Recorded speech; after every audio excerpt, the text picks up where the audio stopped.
আগের ভিডিওতে দেখতেই পারলে বেনারসি দেখে বেনারসি কিনে আমরা কিন্তু একটু লেট হয়ে গেছিলাম, তাই দৌড়ে দৌড়ে এসেছি।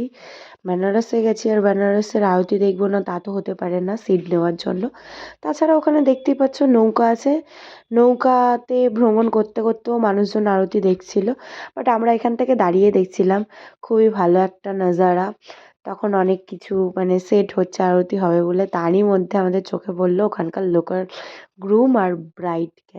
তারা বিয়ের জন্য এসেছিল, তো তাদেরও একটা ছোট্ট ক্লিপ নিলাম, দেখলাম যে হয়তো বাবা বিশ্বনাথের আশীর্বাদ নিয়ে বিয়ে করতে এসছে তারাও। তারপর এখানে দেখতেই পাচ্ছ আমরা কিন্তু সবাই চলে এসেছি, খুব এনজয় করেছি আরতিতে, ভীষণ ভালো লেগেছে। এখান থেকে আমরা মণিকর্ণিকা আশেপাশটা গেছিলাম, আর আমার না পায়ে লেগেছিল, জানো তো, পাটা মুচকে গেছিল, পাও খুব যন্ত্রণা করছে। তো কিন্তু আগে কিন্তু ভীষণভাবে এনজয় করেছি। আর ভিডিওগুলো খুব আগে তাহলে কী কী হয়েছে।